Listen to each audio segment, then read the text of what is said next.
bias. So we deal here with what? Religious bias. Yeah. He's not so much, I think, nationalist, as he is he's an Orthodox. Christian, he's an Orthodox, so Greek Orthodox in Christian. favor of this Eastern Orthodox Christianity. It's definite bias. No, I mean that's it's one of the biggest issues you have with any book written before 1950. This is written later, but he's still it's just going to be what you deal with a lot of history. You have to be able to look through it. One of these immigrants who grew up in the West, but he had this nostalgia for Russia, for his Russian background, and of course he kind of for him it was like a spiritual rediscover his roots, and of course he idealized, romanticized this legacy. And I totally get that. I get it. But as a historian, you have to stop yourself from taking that step. Exactly. Like I want to study Vikings, but I know I can't get so it's all. not a history book. No, and that is what it becomes. It becomes not a history book, but a fun, opinionated read of history that you need to. If you read it, you need to read another book. You really need to read another book about the same area of time to get another look at it. Because right now, I'm thinking if I allow his bias to, imprint on my mind, I'm thinking, oh man, these guys were great. They did so much for the Russian state. They started. You will go on YouTube. And they will podcast, and we'll make a clip, where like they do. Vladimir Volkoff. Glorifying. Did you see the clips about the Vikings? No. I cannot watch YouTube videos about Vikings. They are all terrible. And it is so sad because like you have classics finally has videos that are a little intuitive, actually, intelligent. Most of them are terrible. The videos on YouTube for history are not very good. They're base education, like what you can get at a 1,000 level class, but they're good for that. If you don't know anything about it, it's helpful.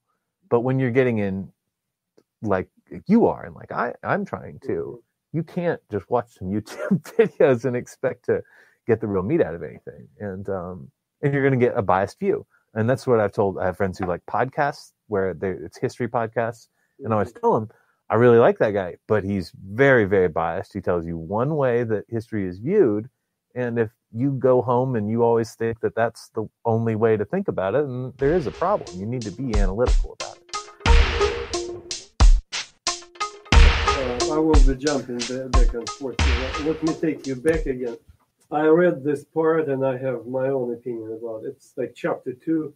He writes about his young years, Novgorod. Mm-hmm. What does he give us kind of his vision of Novgorod?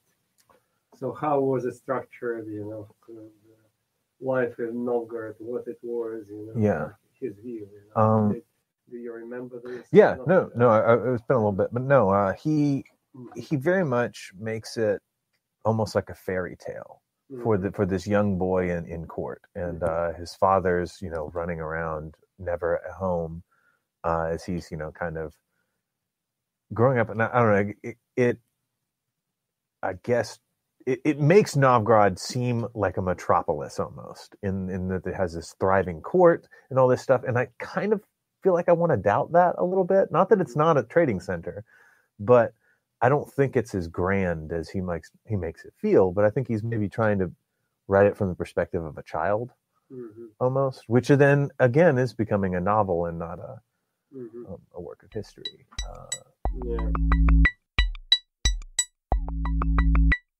We would like to just take a moment to remind you all to shop at Antique Warehouse Mall on Summer Avenue in Memphis, Tennessee. The best antique mall you can find. Well, Novgorod later on, stays pagan longer, and that was kind of interesting when he has to force them. Exactly. Because they have closer ties to Sweden and to Gotland and the different trading centers in the North Sea, and so they have a different. Do you remember influence. something him saying about Novgorod political system? Oh, yeah. Oh, I forgot. I'm sorry. That's why you were asking about. Yeah, I'm sorry. There's another. I was thinking visually and like, what is he pointing at? No, so they had a democratic almost system that they, he says that can fall into, fights and things like that. But it sounded like a Greek polis when he describes it, and it reminds you of a Greek polis at the height of Greece, and that is where. Did. To some extent, of course, he romanticized it. But that's the beginning of a nation, right there. Is when these cities get to the pinnacle of their, they're really a city, not just hinterlands and a town. They've grown to enough power to be able to exert it around a larger area, and when you string multiple of those together, you really create a state or a kingdom or a nation, whatever you want to call it. And in fact, this polis, quote-unquote, system was preserved well in the kind of Middle Ages. Right. Which is something that you don't see in Western Europe other than in Italy. But they don't have... that's different. Some kind of maybe Dutch city-states, merchant states. But you couldn't see it in Russia. Right. Because in later Russia did not... It was kind of subdued. It was more controlled. Okay. Is that when the Tartars come in? Is that when Tatars came, Novgorod remained like an independent polis. Right. Okay. So it's another object of idealization here for some kind of popular history. They talk about Novgorod as the cradle of Russian freedom. Yeah. That was squashed later. Just like Athens is the cradle of democracy. Athens was democratic for a little while, but it really wasn't that long. And when they were democratic, they exerted their power to such an extent they made an empire that subjugated half of the Greek city-states. Yeah. So it's the liability of all these democratic. Yeah, democracy is not always good. In ancient times, especially, they became prey for this kind of political cannibals. Who were wandering around. They were sacked into empires, these city-states. So it shows that democracy was, I think, kind of nice thing, but it was not appropriate for certain time periods. It didn't fit that. I think it's a really great idea on a small scale, but once it gets to a larger and larger scale, it becomes dangerous. And that's where you have the Carthaginians and the Romans and have these dual systems of that America has based ours off of, with both the Senate of multiple kinds maybe and a leader system. But since you mentioned, look, again, I'm sorry for digressing, why the states survived, because it was away from all other centers of power. So that is why they were able to preserve their quote-unquote Athenian democracy, republic. It's not democracy. Athenian, or whatever. American Roman quote-unquote republic. Which, again, Novgorod didn't survive because it was open to like all kinds of invasions. And later... It had to pledge allegiance to different Vladimir, and of course Mongols came, and then Russians squashed it, and Athenian democracy was squashed by Alexander the Great. The father Alexander the Great. And before that, they kind of did it to themselves during the Peloponnesian Wars.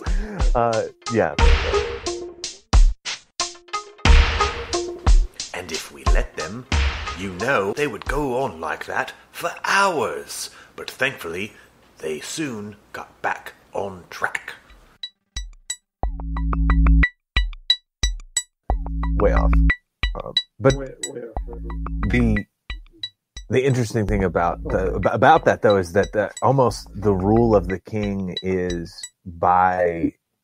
to them before Vladimir, at least how he places it, how from Rurik, whether he was actually around or not, to Splenislav, what is his father's name? Svetoslav, sorry. It is by the towns have chosen, that we're okay with you to rule us. We want you to rule us. Yeah, exactly. That's how Novgorod chose. They did not kind of bow frequently to the princes. They invited them because they saw the bonus that it got, where they would protect them. Then they would send an army if some horde came in, peaching horde assaulted, their walls, they would have, not Peaching, that would be in the south, but you know what I'm saying. Mm-hmm. So yeah, there's a trade-off, and I don't know. Mm-hmm. Volkoff definitely says that Vladimir starts to change that, and that divine right becomes part of the sovereignty. Yeah, exactly. That's what. And I think it kind of fits his narrative. Yeah. Yeah, I think if it's true, it feeds his narrative. Of the Russian Orthodox. Yeah, exactly. Yeah. Okay, so this chapter 6, Basileus. So what's it all about? I read it, but I simply forgot. Remind me. Yeah.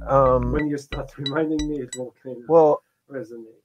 Well, Basileus is the Greek term for king or ruler, and it discusses a little bit these different terms that could have been used for him, but Basileus is what he would have used for himself, because he saw himself as more of a Greek ruler than a Norse ruler, let's say, because there is no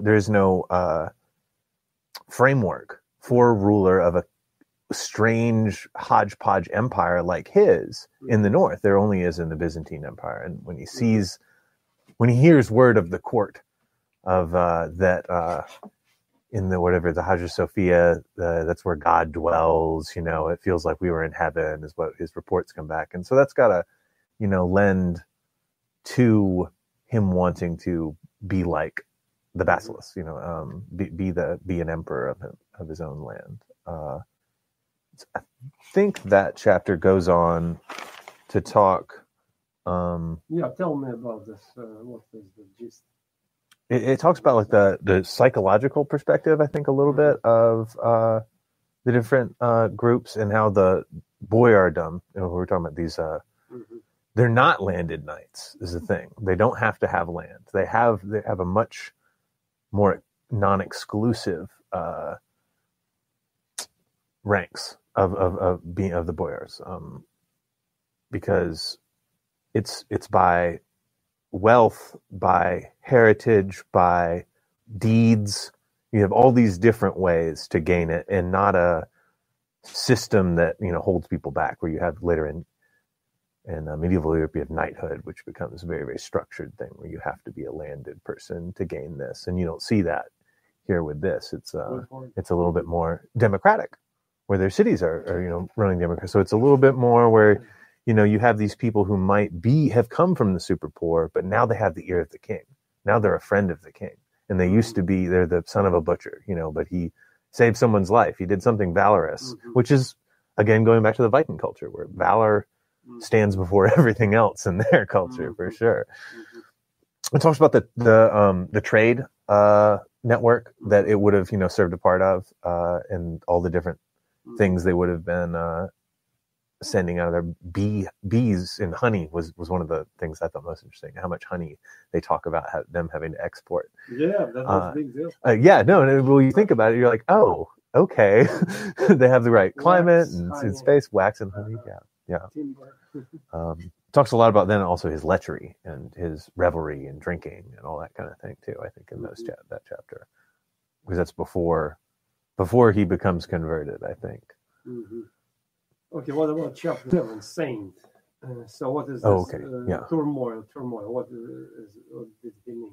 Yeah, no, that's once he dies, it's basically how he and his brothers kind of had a little tiff to take the throne. He was exiled as a young man and came back with an army of Vikings from the north, and took over from his older brother.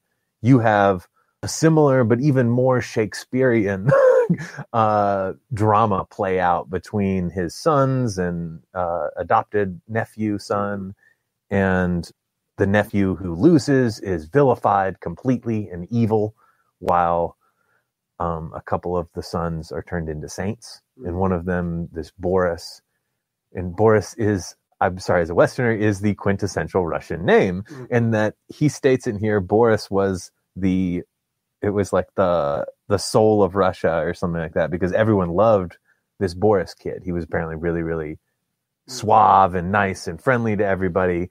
And so it's really funny now that Boris is this name that we think of, and that he's claiming this kid Boris, who is, one of the patron saints of Russia, is the embodiment of Russia. And like, so he was brave, but he was gentle. He was this, but he was this. Gentle Jack. You know, yeah, he was all